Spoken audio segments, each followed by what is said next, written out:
नमस्कार दोस्तों, मैं सतवीर सिंह अपने YouTube के भारत लिंक ग्लोबल चैनल पर आपका स्वागत करता हूं। दोस्तों, आजकल हरियाणा की एक सीट है उचाना सीट। वो काफ़ी हॉट सीट बनी हुई है क्योंकि काफ़ी चर्चा चल रही है उसकी। और रोज़ाना कुछ ना कुछ मीडिया के अंदर, चाहे सोशल मीडिया हो या नेशनल मीडिया, उसमें उचाना सीट के बारे में रोज़ाना कुछ ना कुछ आने लग रहा है। और वो मामला क्या है दोस्तों, हालांकि सभी को पता है कि उचाना सीट से जो विधायक हैं वो बीजेपी के देवेंद्र अत्री जी हैं। और जो उस सीट को लूज कर गए वो है बिरजेंद्र सिंह, यानी चौधरी वीरेंद्र सिंह के लड़के। वो 32 वोटों से हार गए इस चुनाव को। तो 32 वोटों से जो चुनाव हारे, तो उन्होंने हाई कोर्ट में एक याचिका डाल दी कि यहाँ धांधली हुई है और जो इसमें जो 32 वोट हैं वो अगर जो अमान्य वोट घोषित किए गए उनकी जांच हो तो वो जीत सकते हैं। और कुल मिला के मामला, हालांकि उन्होंने जब ये याचिका डाली तो जो देवेंद्र अत्री जी थे उन्होंने अपनी जवाब भी दिया था कि ये सुनने लायक नहीं है और इसको खारिज किया जाए। हालांकि इतनी बकवास याचिका थी उनकी, कोई भी जज उसको रिजेक्ट कर ही कर देगा, और वो हो भी गई। लेकिन इसमें मामला ये है दोस्तों कि वैसे तो अगर मैं ये कहूँ कि इस सीट के ऊपर ब्रजेंद्र सिंह जीत सकते थे, आसानी से जीत सकते थे। क्यों? क्योंकि ये जाट बेल्ट की सीट थी और उसमें भूपेंद्र हुड्डा जी का भी प्रभाव है उचाना सीट के ऊपर। और ब्रजेंद्र सिंह जी का ये आरोप है कि भूपेंद्र हुड्डा ने 2 उम्मीदवार, जाट कम्युनिटी के जो उम्मीदवार थे, वो खड़े कर दिए और वो काफ़ी वोट लेके, जिससे उनको हार का सामना करना पड़ा। लेकिन ये तो चलिए राजनीति है, राजनीति में तो सिर्फ विपक्षी पार्टियां ही एक दूसरे की विरोधी नहीं होती। पार्टी के अंदर, एक ही पार्टी के अंदर के नेता भी एक दूसरे के विरोधी होते हैं, एक दूसरे को हराने की कोशिश करते रहते हैं। यहाँ पर भी अगर ऐसा हुआ है तो पॉलिटिक्स है, इसके बारे में क्या कहा जा सकता है। चलिए, लेकिन दोस्तों ये जो मामला कोर्ट में गया हुआ ये है, क्या है ये मैं बताऊँ थोड़ा, है कि मामला है पोस्टल बैलेट का।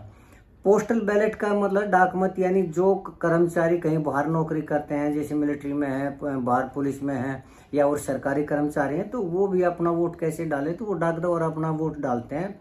और वो टाइम के ऊपर उनका वो इतना टाइम पहले वो होती है उनकी वोटिंग कि वो पहले से डाक द्वारा भेज कर और एंड टाइम के ऊपर वो आ जाते हैं, तो उनकी भी गिनती होती है। तो इस तरह के उचाना सीट के ऊपर डाक मत जो आए थे वो आए थे 1377। तो इस 1377 में से जो रिटर्निंग ऑफिसर थे उन्होंने बगैर कोई कारण दिए 215 को अमान्य घोषित कर दिया। तो 1377 में से अगर 215 अमान्य घोषित हुए तो बाकी बचे 1158। तो उस 1158 में से 636 वोट थे वो ब्रजेंद्र सिंह के थे, यानी 50% से भी ऊपर। तो और जो बाकी बचे 215 वोट, इनका ये होता है कि वीडियो को उसके काउंटिंग होती है, वो वीडियो के अंदर काउंटिंग होती है, यानी वीडियो बनाई जाती है उसकी। और वो जो अमान्य घोषित होते हैं तो वो भी उसका रीजन वीडियो में दिखाया जाता है कि किस लिए अमान्य घोषित हुए हैं, लेकिन उसकी वीडियो काउंटिंग नहीं की गई। और वो रिटर्निंग ऑफिसर ने पता नहीं किस दबाव में या किसके कहने से वो जो 215 वोट थे अमान्य घोषित कर दी। अब मामला चला हुआ है इन्हीं 215 वोट का। और ब्रजेंद्र सिंह जो कहने लग रहे हैं वो ये कहने लग रहे हैं कि ये जो अमान्य घोषित किए गए ये गलत तरीके से अवैध घोषित किए गए और इन 215 वोटों की रिकाउंटिंग की जाए। और अगर, हालांकि कोर्ट ने देवेंद्र अत्री की याचिका खारिज करके ना और 25 या 26 सितंबर की डेट दी है ब्रजेंद्र सिंह को बुलाया, यानी उनके ऊपर जो मामला वो उसमें कोर्ट उस चीज़ को सुनवाई करेगी। और अगर उसको लगता है कि बिल्कुल ठीक मामला है तो वो 215 वोटों की रिकाउंटिंग का आदेश देगी वीडियो के सामने, उसकी वीडियो बनाई जाएगी। तो अगर ये वीडियो बनाएगी, जैसे कि पानीपत का सुप्रीम कोर्ट में भी आया था कि उन्होंने सुप्रीम कोर्ट के जो जज थे उन्होंने आदेश दे दिया था कि कोर्ट के अंदर ही, कोर्ट बिल्डिंग के अंदर इनकी काउंटिंग की जाए और वीडियो के सामने, वीडियो रिकॉर्डिंग के सामने इसकी की जाए, काउंटिंग की जाए। तो अगर ऐसा आदेश होता है, इन 215 वोटों की वीडियो रिकॉर्डिंग करके ने और अगर जज के सामने इनकी काउंटिंग की जाती है तो पूरी संभावना है कि ब्रजेंद्र सिंह इस टिकट, इस सीट के ऊपर जीत जाएंगे और देवेंद्र अत्री वो हार जाएंगे। क्यों? क्योंकि जो 1158 वोट बचे हुए थे उनमें से 50% से अधिक तो ब्रजेंद्र सिंह के थे। और अगर ये 215 है, अगर इसको 50% भी छोड़ो, सिर्फ 25% वोट भी ब्रजेंद्र सिंह को मिल गए तो भी 50 से ज़्यादा वोट पड़ेंगे और वो तो 32 वोट से आ रहे हैं, तो भी इसमें ब्रजेंद्र सिंह के जीतने की पूरी संभावना है।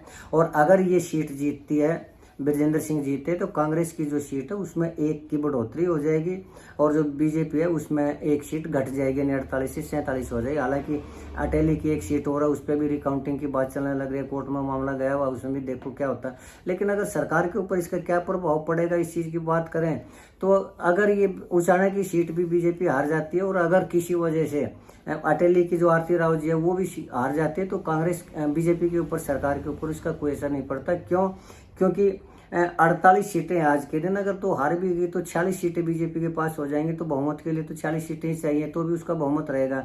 और वैसे भी जो 3 निर्दलीय उम्मीदवार उनका इतना पक्का समर्थन है, आगे 3 उम्मीदवारों तो 45 और 3 48, 40 और 3 49 तो वैसे भी हो जाएंगे, तो सरकार पर तो इस सीट का असर नहीं पड़ेगा। हाँ, ब्रजेंद्र सिंह के कैरियर के ऊपर इस चीज़ का जरूर असर पड़ेगा। और अगर अटेली सीट पर भी इस चीज़ का वो असर हुआ और अगर आरती राव जी अगर उस चीज़ को लूज कर जाती है तो उनके कैरियर के ऊपर भी, यानी व्यक्तिगत कैरियर के ऊपर इस चीज़ का प्रभाव पड़ेगा ही पड़ेगा, ये मेरा अपना मानना है। लेकिन खैर, लेकिन दोस्तों अब सवाल ये है कि क्या वास्तव में प्रैक्टिकल रूप से ऐसा हो पाएगा। मुझे ऐसा लगता है कि आज तक मैंने जितने भी केस देखे हैं उनके आधार पर मुझे ये प्रैक्टिकली दिखाई नहीं दे रहा, और मुझे लगता है कि ये मामला ब्रजेंद्र सिंह के पक्ष में शायद ना जा पाए अंत तक। क्यों? मैं कोर्ट के निर्णय के ऊपर सवाल नहीं उठा रहा, मैं सवाल उठा रहा हूँ जो कोर्ट की कार्यवाही है या कार्यविधि है उसके ऊपर, जो प्रोसीडिंग है उसके ऊपर। अब मान लीजिए, देखिए 1 साल तो हो चुका है इस मामले को, यानी सरकार बने हुए, यानी देवेंद्र अत्री जी जो एमएलए बने हुए हैं उनको 1 साल हो चुका है। अब मामले की सुनवाई होगी। अब वो मामले की सुनवाई कितनी लंबी चलेगी, मेन बात इसके ऊपर है। अगर वो जल्दी 1 महीने के अंदर इसके ऊपर फैसला दे देती है तो भी मुझे लगता है कि ये मामला सुप्रीम कोर्ट में जाएगा। और अगर मान लो ये बीजेपी इस चीज़ को यहीं पर हाई कोर्ट में 1 साल 2 साल तक खींच देती है, तब तो और भी संभावना है कि मामला और आगे जाएगा। अगर देवेंद्र अत्री के खिलाफ भी अगर कोई फैसला आया या ब्रजेंद्र सिंह के पक्ष में अगर फैसला हाई कोर्ट में आता है तो देवेंद्र अत्री इस चीज़ को सुप्रीम कोर्ट में लेके जाएंगे ही जाएंगे।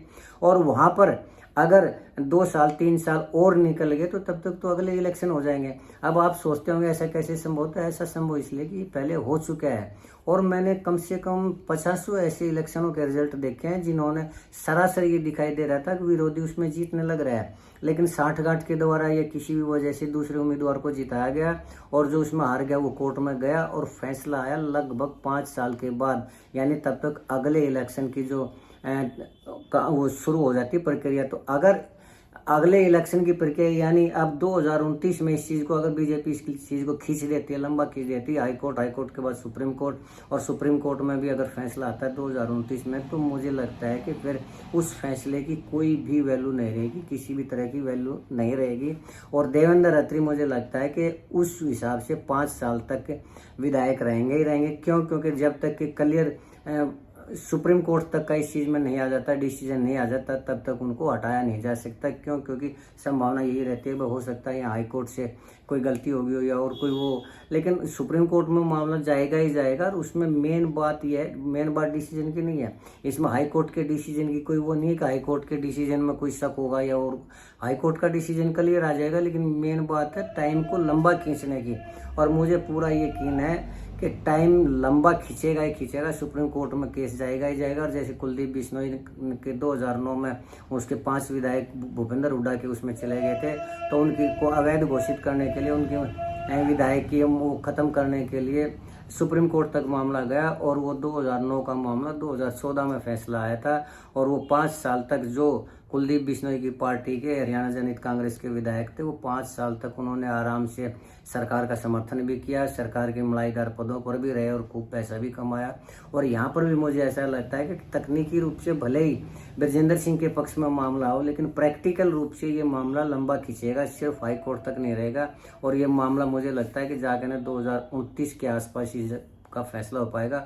हालांकि ऐसा ना हो तो ज़्यादा बेटर, क्योंकि स्वस्थ लोकतंत्र की यही परंपरा है कि समय के ऊपर न्याय मिलना चाहिए। वैसे भी वो कहते हैं डिले जस्टिस डिनाई जस्टिस, यानी अगर समय के ऊपर न्याय होया ही नहीं तो वो एक तरह से न्याय ही होता है। तो मैं तो कोर्ट से ये अनुरोध करूँगा कि जल्दी से जल्दी मामले का पटाक्षेप किया जाए और जिसका जो हक है उसे वो मिलना चाहिए। बस आज के लिए इतना ही दोस्तों। हम तो आने वाले टाइम के लिए ब्रजेंद्र सिंह को बेस्ट ऑफ लक ही बोल सकते हैं कि उनके पक्ष में फैसला जाए और जो उनका हक है और वो जीतने का जो उनका वो है वो उनको उनका हक मिले।